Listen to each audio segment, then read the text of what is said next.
Lo anunciamos, está con nosotros el señor Walter Albán, es director ejecutivo de Proética, exministro. Gracias por estar aquí. Gracias, señor. Pero la noticia en este programa manda.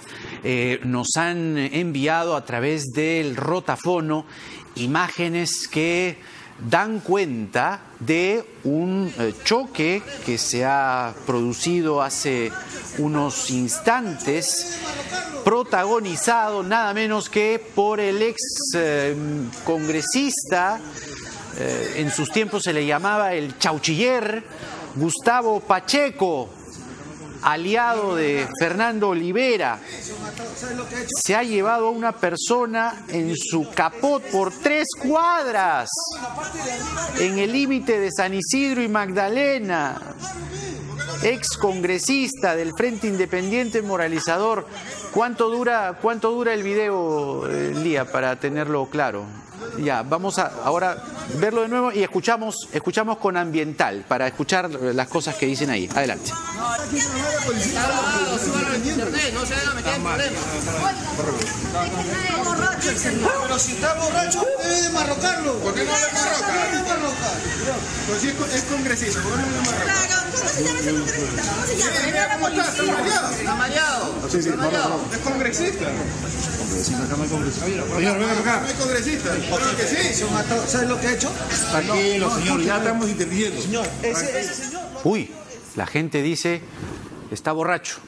Bueno, eso lo tiene que demostrar y respaldar un dosaje etílico, que se tiene que hacer inmediatamente.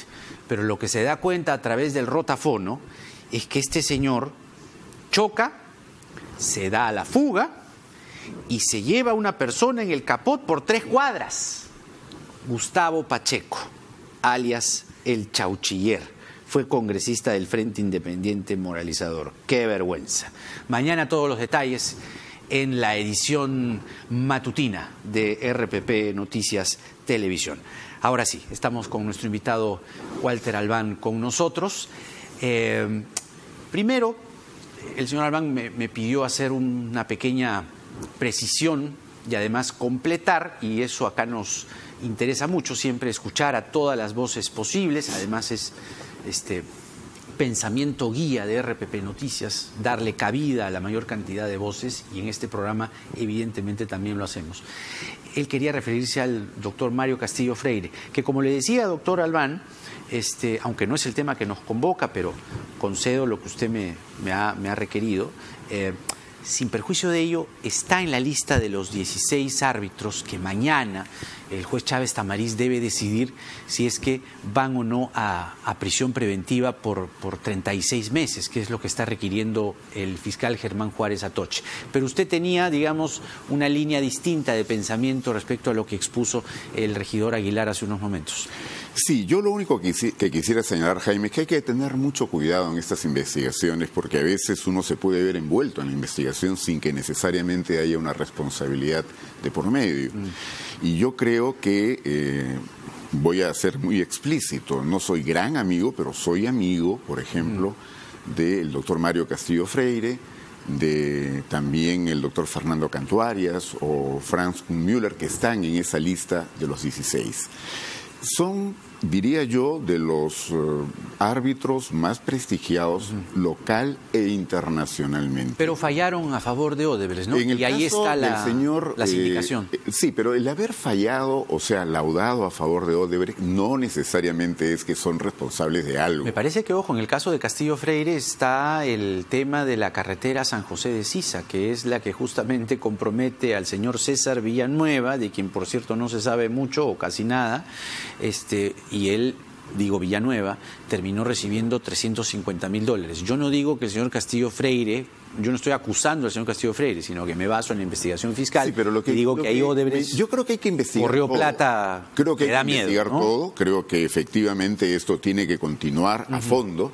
Pero digo, seamos cautos, no saquemos conclusiones tan rápido de lo que, por ejemplo, yo pertenezco a la Corte de Arbitraje, el Centro de Arbitraje de la Católica, y tuvimos que examinar un expediente en el cual había sido recusado el doctor Mario Castillo Freire por estar implicado en esta investigación, esta carpeta fiscal de cuya existencia se supo más o menos en mayo del año pasado, en 2018.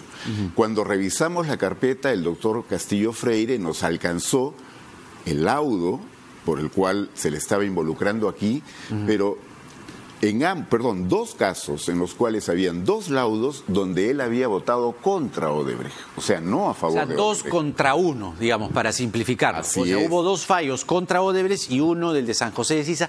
Es que este de San José de Sisa sí preocupa y por eso seguramente el fiscal Germán Juárez Atoche por eso ha digo, hecho énfasis. que sigan adelante las investigaciones.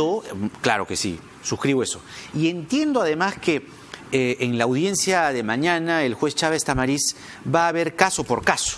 Es lo mejor. Tienen que examinar caso por porque caso. son laudos completamente distintos. Pues uno es San José de Sisa y los otros son otra. IRSA, por ejemplo, en el caso de Abanto. O sea, son casos distintos, ¿no? Así Entonces, es. Y eso esperemos que el juez lo haga. Y vale el complemento a la entrevista con el regidor Aguilar. Pero vamos al tema que nos convoca. El tema que nos convoca tiene que ver con el próximo Congreso. Y el próximo Congreso, la verdad, sea dicha, tiene muy poco tiempo y sobre todo muy pocas cosas que juntar. Vergara decía en una columna notable hace algunos días que este Congreso debería enfocarse en 2 cosas o 3 cosas a lo mucho, ¿no? Reforma política, sobre todo haciendo mucho énfasis. Pero el caso de Luciana León quizá hace, no sé si replantear o por lo menos ponerle resaltador al tema de la inmunidad parlamentaria.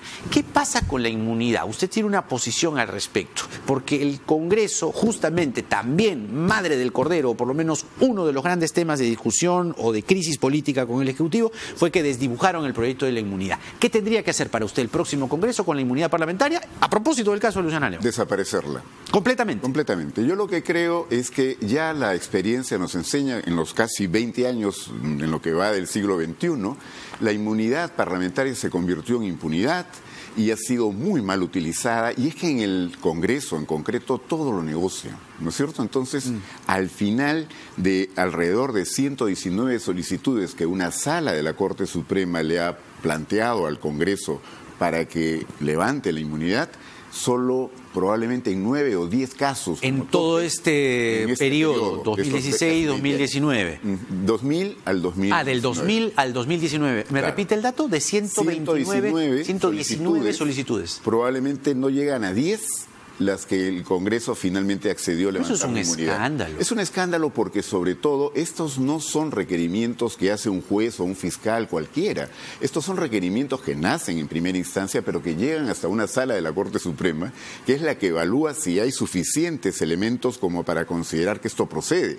Entonces, es una burla que llegue al Congreso y que el Congreso archive porque le da la gana archivar. Ahora, poniéndome del otro lado o tratando... los congresistas, antes de ser disueltos, sostenían, algunos más sensatos que otros, que en efecto hay una suerte de protección que ellos necesitan en su función, no que traigan gasolina robada, no que traigan mañoseo inescrupuloso, ya saben, donaire, mamani, etcétera, ¿no? ¿Cómo dosificar eso? Pero acá hay que aclarar una cosa, pues. Hay 2 mecanismos de protección de los que gozan los congresistas. Uno es el antejuicio, que como lo dice la Constitución, esto protege a la persona, a una alta autoridad del Estado, hasta 5 años después de que dejó el cargo. Eso también es para los presidentes. También. Y eso para ministros, claro, para presidentes, para miembros de la Corte Suprema, de los fiscales supremos. Y ahí está Luciana León. Bueno, es que estos casos tienen que ver con delitos de función, o sea, el delito que se cometió en ejercicio del cargo que está ocupando. Es que ahí hay una delgada línea, pues. Bueno, no hablemos todavía del caso de Luciana, pero lo que digo es, si se trata de delitos cometidos en ejercicio de la función, hay una protección que está en la Constitución, que es el antejuicio. La inmunidad, ¿para qué les sirve a los congresistas? Para delitos comunes. Pero ahí la distinción es importante para que el público no se maree. Existe inmunidad y existe antejuicio. Así es, para los congresistas. Por eso, entonces... Para las altas autoridades del Estado, solo antejuicio. Por eso, entonces, ¿por qué no todos tienen antejuicio y se acabó la historia? Es lo que yo también planteo.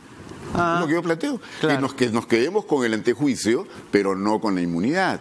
En todo caso, lo que se puede establecer es un mecanismo elaborado, digamos, para que no estén tan expuestos, dado que efectivamente interesa que tampoco haya un abuso de esto, pero que sea una cuestión manejada entre Fiscalía de la Nación y Corte Suprema, pero que no intervenga el Congreso. Claro, pues no puede ser juez y parte. Así es. Porque ya está demostrado, además, los hechos respaldan esa propuesta, que la inmunidad sea retirada. Me parece que en Colombia es el caso así, tal cual. Cada vez más delincuentes quieren ser congresistas para tener inmunidad.